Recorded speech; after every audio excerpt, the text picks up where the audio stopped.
নমস্কাৰ। আপোনালোক সকলোকে মোৰ চেনেললৈ পুনৰবাৰ স্বাগতম জনাইছোঁ। আজি ৰাতি 12 বজাত ADREৰ ৰিজাল্টসমূহ ঘোষণা কৰা হ'ল। আপোনালোকৰ ৰিজাল্ট কেনেকুৱা হ'ল বাৰু কমেণ্টত জনাবচোন। কাট অফৰ বিষয়ে ক'বলৈ ভাষা নাইকিয়াৰ দৰে হৈছে। ভবাই নাছিলোঁ ইমান যে কাট অফ যাব। 100ৰ আশে-পাশে কাট অফ থাকিব বুলি ভাবিছিলোঁ, কিন্তু ভবাতকৈ বহু বেছি হ'ল। কাট অফ কম যাব বুলি ভাবিছিলোঁ কাৰণ নিগেটিভ মাৰ্কিং আছিলে আৰু নিগেটিভ মাৰ্কিঙে প্ৰভাৱ পেলাব বুলি ভাবিছিলোঁ, কিন্তু যিহেতু ভেকেঞ্চি কম আছিলে আৰু এপ্লিকাণ্ট যথেষ্ট বেছি, সেইবাবে হয়তো কাট অফটো ইমান বেছি বাঢ়িলে। এতিয়া মোৰ ADRE পৰীক্ষা কেনেকুৱা হ'ল সেই বিষয়ে জনাবলৈ বিচাৰিছোঁ। মই HSত 103 মান পাইছিলোঁ আৰু কাট অফ হ'লগৈ 113.50, যিটো OBCৰ। মই যিহেতু OBC, গতিকে OBC কথা কৈছোঁ। গ্ৰেজুৱেশ্যনৰ কথা নকওঁৱেই। গ্ৰেজুৱেশ্যনত মোৰ ইমান নম্বৰ ভাল নাছিলে। মই 100তকৈ কমেই পাইছিলোঁ, গতিকে মই গ্ৰেজুৱেশ্যন আশা কৰা নাছিলোঁৱেই। আৰু মোৰ যিহেতু ড্ৰাইভিং লাইচেঞ্চ আছিলে, গতিকে মই ড্ৰাইভাৰ পোষ্টতো এপ্লাই কৰিছিলোঁ আৰু ড্ৰাইভাৰত মই পাইছিলোঁ 122 আৰু কাট অফ হ'লগৈ OBCৰ 126.25। গতিকে কাট অফবোৰ এনেকুৱা ধৰণৰ হ'ল। ড্ৰাইভাৰটোত পাছ কৰিম বুলি আশা এটা কৰিছিলোঁ, কিন্তু যেতিয়াই দেখিলোঁ নামটো নাই, তেতিয়া গম পালোঁ যে কাট অফটো হাই হ'ল। পাছত কাট অফ লিষ্টখন দেখি গম পালোঁ কাট অফত যথেষ্ট বৃদ্ধি পাইছে কাট অফ।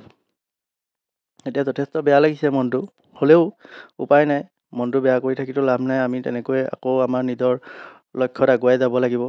এতিয়া কথা হ'ল কি, এতিয়া ADREৰ এই কাট অফসমূহ দেখি মোৰ লগতে আপোনালোকৰো চাগে মনলৈ এটা চিন্তা আহিছে যে ADREৰ দৰে যদি GT PGTৰো কাট অফ এনেধৰণে হাই হয়, তেতিয়া কি হ'ব? হয় বাৰু, তেনেকুৱা হ'ব যেনো লাগে, কিন্তু কম হ'ব যেনো লাগে। কাট অফটোৰ ADREৰ দৰে ভাবিলে বেছি হ'ব যেনো মনলৈ ভয় এটাও আহে। তথাপিতো আপোনালোকে আশা ৰাখক, GT PGTত কাট অফ ইমান বেছি নাযাব, যিহেতু GT PGTত ভেকেঞ্চি যিমান আছে আৰু ADREত ভেকেঞ্চি যিমান আছে তাৰ মাজত আকাশ পাতাল পাৰ্থক্য, আৰু এপ্লিকাণ্টটো যিহেতু যথেষ্ট কম। মই GT PGTৰ কথা কৈছোঁ, গতিকে GT PGTত কাট অফ বহুত কম হ'ব। সেইটো ADREৰ লগত আমি তুলনা কৰিব নোৱাৰোঁ। হ'লেও অলপ ভয়টো সোমোৱাটো স্বাভাৱিক, যিহেতু আমি আশা কৰি আছিলোঁ নিগেটিভ মাৰ্কৰ কাৰণে ADREত কাট অফ মাৰ্কছ কমিব বুলি, কিন্তু কাট অফ মাৰ্কছ যথেষ্ট আমি ভবাতকৈ বহুত বেছি হ'ল। কিছুমান ইউটিউব চেনেলততো 80, 90 এনেকুৱা ধৰণৰ কাট অফ যাব বুলি কৈ আছিলে, কিন্তু সেইবোৰ কাৰোৰে শুদ্ধ নহ'ল আৰু আমি নভবা নিচিন্তা এটা কাট অফ আমাৰ সন্মুখত আহি পৰিলে। গতিকে আপোনালোকে মন বেয়া নকৰিব।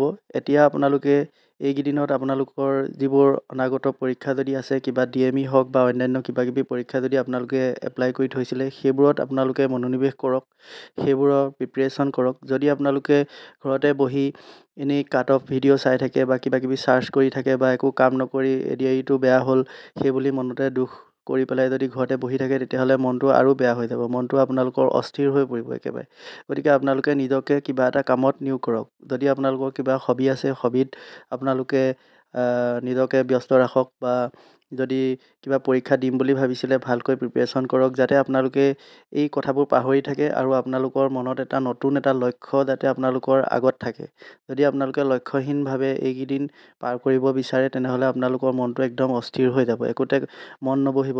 আকৌ কাষৰীয়া যদি কোনোবাই চাকৰি পাইছে, সেইখিনিতো আছেই। কোনোবাই সুধি থাকিব যে পৰীক্ষা কেনেকুৱা হ'ল, কি কথা। গতিকে আপোনালোকে এইকেইদিন কিবাকিবি কামত নিজকে ব্যস্ত ৰাখক। যদি কিবা পৰীক্ষা আছে, তেনেহ'লে পৰীক্ষাৰ বাবে পঢ়ক, বা নিজৰ হবিত নিজক ব্যস্ত ৰাখক। তেনেকৈ ব্যস্ত ৰাখক। আপোনালোকে ঘৰত বহি মোবাইলটো লৈ পেলাই GT PGT কাট অফ বা কিবাকিবি এনেকুৱা ধৰণৰ কথাবোৰ আপোনালোকে চাৰ্চ কৰি নিজক ব্যস্ত নাৰাখিব। গতিকে মই সেইটোৱে ক'ব বিচাৰিছোঁ, যিহেতু আমাৰ চবৰে এটা লক্ষ্য আছে। আমি এটা কামত ব্যৰ্থ হ'লোঁ বুলিয়ে যে আমি আমাৰ লক্ষ্যৰ পৰা বিচলিত হ'ম, তেনেকুৱা নহয়। গতিকে আমি আমাৰ ভুলখিনি শুধৰাই আকৌ নতুনকৈ আমাৰ আৰম্ভণি কৰিব লাগিব। এতিয়া আপোনালোকে এটা কথা ভাবক, মই যিসকল GT PGTৰ পৰীক্ষাৰ্থী তেওঁলোকক কৈছোঁ, ADRE দিয়াসকলেতো তেওঁলোকৰ আৰু একো আশাই নাই। তেওঁলোকে এতিয়া আশাহীন হৈ পৰিছে, কিন্তু আমাৰ যিহেতু এটা আশা আছে, যিহেতু GT PGT আৰু আমাৰ মাজৰে বহুত সংখ্যকে যিহেতু UPও পাছ কৰি থৈছে, LPটো বাৰু BEd থকাখিনিয়ে এপ্লাই কৰিব নোৱাৰে। গতিকে আপোনালোকে আশা নেহেৰুৱাব, আশা ৰাখক আৰু নিজকে বিভিন্ন ধৰণৰ কামত ব্যস্ত ৰাখক। সেয়া পঢ়া শুনাই হওক বা আপোনালোকৰ হবিয়ে হওক। গতিকে শেষত পুনৰবাৰ কওঁ যদিহে আপোনালোকে চেনেলটোৰ পৰা কিবা প্ৰকাৰে হ'লেও উপকৃত হৈছে, কথাখিনি যদি আপোনালোকৰ ভাল লাগিলে তেনেহ'লে চেনেলটো ছাবস্ক্ৰাইব কৰি ল'ব পাৰে। আগলৈও এনেধৰণৰ ভিডিঅ' লৈ আহিম। ধন্যবাদ।